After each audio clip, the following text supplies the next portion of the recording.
What is up, you guys? It's your boy John here from Puma Plow. How's everybody doing? Thank you guys so much for clicking on this On the Farm episode 60. I do appreciate it. Welcome, welcome. So guys, we are looking at the pumpkin plants. We start our pumpkin plants here at home in our cage that we built in the backyard to keep the squirrels out of them. This took 3 days to film, and you'll see, you can tell here in a second where the day cut.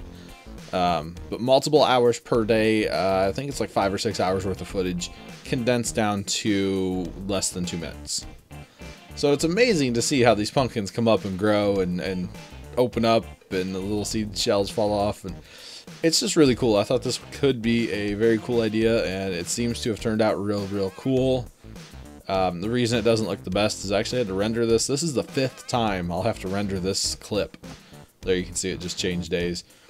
But like 5th time I've had to render, and yeah, it's been a nightmare to get this to work, but it's cool. It's worth it. It's very neat. I like it quite a bit, especially that first one. In the first little clip there, it was just like awesome how they were sprouting, growing, and whatnot. So very cool. But you can just see as the clouds kind of go by, the leaves on the pumpkins kind of change. So now we're down at the farm, following a couple days. We're laying out our soaker hose. It's actually not soaker hose. It's drip irrigation. We used to use a soaker hose, and a soaker hose is very porous and like all of it drips basically. It leaks water everywhere. That's why it's called a soaker hose. It'll soak whatever it's laying on top of. A dripper, and the particular dripper that we use is a flexible but rigid 1/2-inch black pipe basically. You can roll it up, whatever.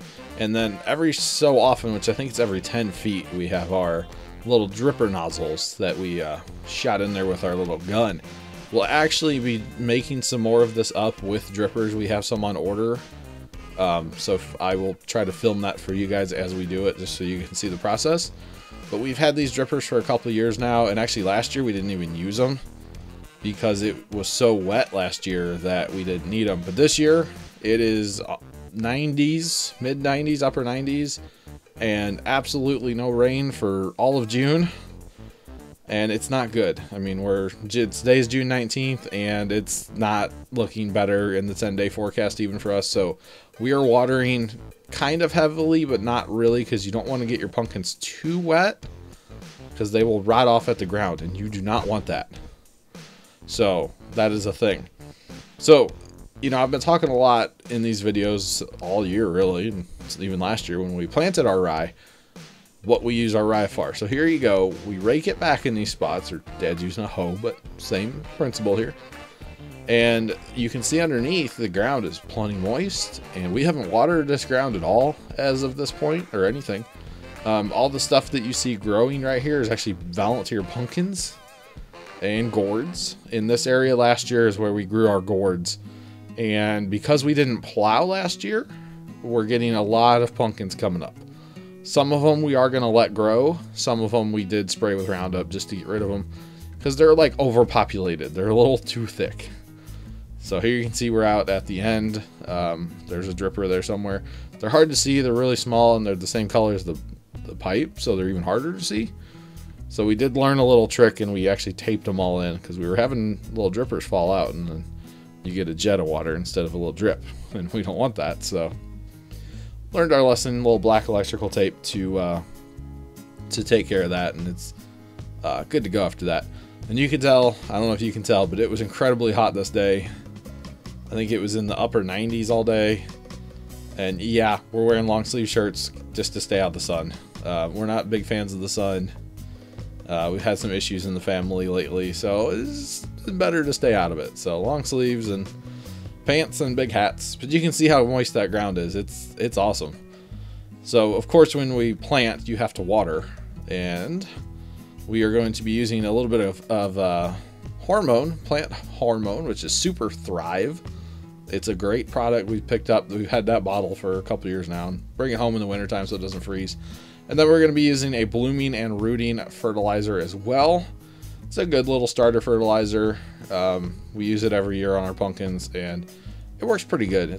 We use literally the same thing every single time we plant pumpkins, cantaloupe. I use it on the flowers here at home sometimes. I didn't do any this spring, but when I do, the blooms are real thick and quite good. So it's a good little fertilizer.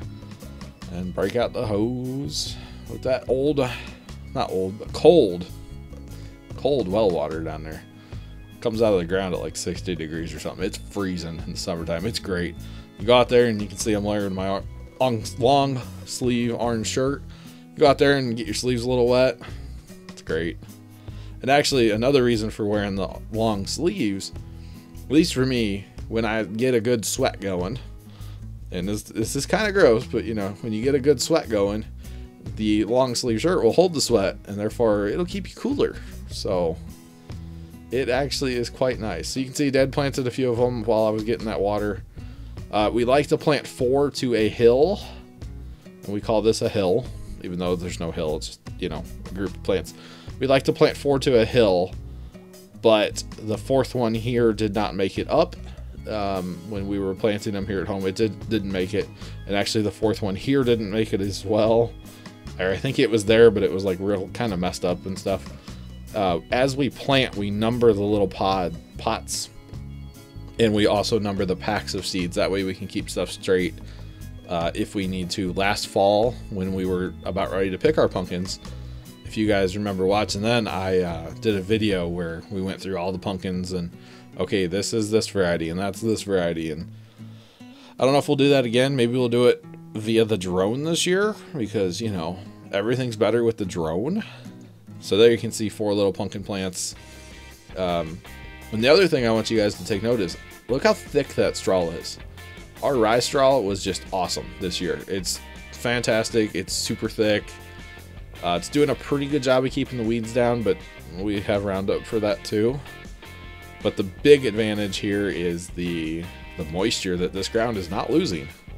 So there you can see a couple of plants. You just pull these pots apart, and then we like to rip off the bottom, or at least rip open a couple of the corners to give the roots an easier path out. The roots will go through these pots just fine, but we like to give them a little added bonus, a little easier time to get out of there. And if you can preserve some of the roots, it's even better. Otherwise, you just rip them off and the plants take off. Normal year, we tend to wait a little bit and the plants get bigger. Well, then you just get more transplant shock, meaning when you're ripping the pots apart, the plants really don't like that. So by planting them when they're a little smaller, it really does help for transplant shock and whatnot. So you can see that ground is actually kind of hard since it's been covered up, and this spring was just brutal with beating rains. But you know, now that we need some rain, there's just nothing. Grass is starting to die. You guys, and some of you guys probably know I cut grass, like for people here in town, and I'm not cutting much grass anymore. So here you can see, guys, we have our dripper. We have a pressure regulator, a filter, and a hose Y right there. We only run about 5 PSI in the dripper system. That's all you're supposed to run. Now, because we don't have a lot of drippers on and we can't actually turn the thing down anymore, they're running a little fast. You can see that's kind of a lot of water. As we get more chunks of the hose on there, it will slow down to what it's supposed to be. I forget exactly what these are supposed to be as far as gallons per hour, but I'll let you know when we get our other drippers in and when we're doing that. So we walked over to the pump house and we turned the timer on for about an hour. That's one of the best things we put down at the farm, honestly, is that timer in the pump house, so that we can, you know, if we leave per se at night when we're down there, or during the day, okay, you want to run that sprinkler for 2 hours? Well, there you go. Turn the pump on for 2 hours, and that's that. So guys, the wheat is just about ready. You can see this one variety out here went down bad, really, really bad. And anytime I can fly the drone, I'm of course going to, and anytime I can include footage in and on the farm from the drone, of course I'm going to.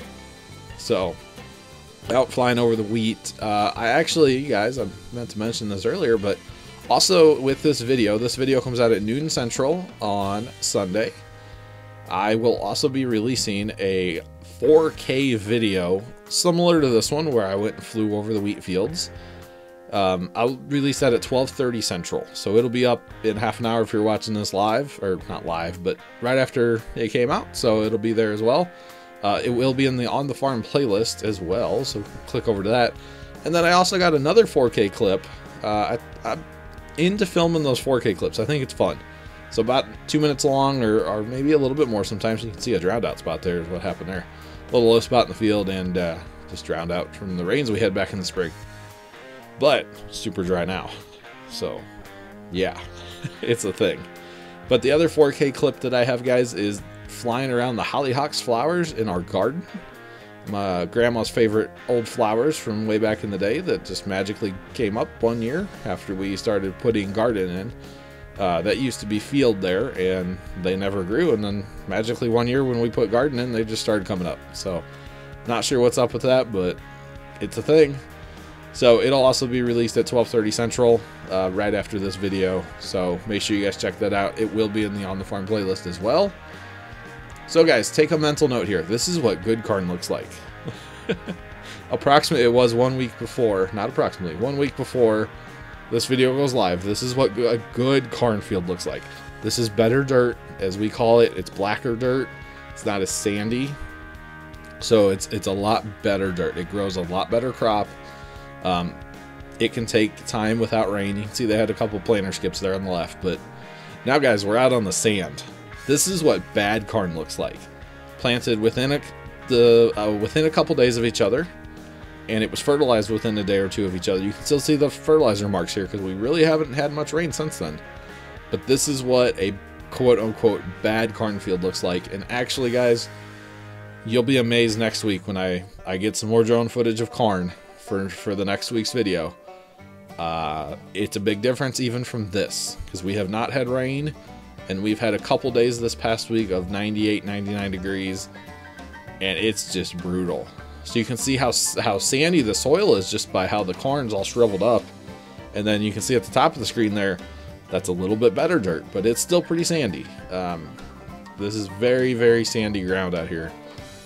And yeah, you can see the better dirt, the worse dirt. I mean, it's crazy how you can see the better dirt and the not so better, I don't know, just the terrible dirt. That's really what it is. Just terribly, terribly sandy out there.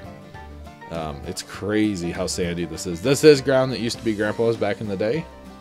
So I, like to look at the crops on this field as well, because why not? But you can see some of these spots, the corn's barely even there anymore. So, yeah, stay tuned for footage next week, guys. I'll go out on this same field, and it'll be shocking how different it is, to be honest. It'll be shocking. So, it's going to be a weedy mess if we ever do get a rain, because you can see all the dirt, and if you can see the dirt's getting sunlight, the weeds will come on. That's just the way it is. So it's going to be a mess this summer if they get any corn out of this field at all, because if it doesn't rain soon, they won't get any corn at all out of that field. So if you guys remember a couple weeks ago, we saw that Case Planter and Case Magnum tractor planting soybeans. So here they are again from the air. I decided to go fly out there. You can see where that water hole was where he went around it. And, you think back, this just a couple weeks ago, there was a ton of water in this field. Bone dry now. Like, it's crazy how dry it is because it's been 98, 99 degrees and just hot, hot, hot. He did go back and plant this after this video was filmed, but, yeah, he did go back and fill in that spot. So, guys, I'm going to get on out of here. I do appreciate y'all watching. Like and subscribe for more. As always, I'll catch you next time. John from Puma Plow. Toodles.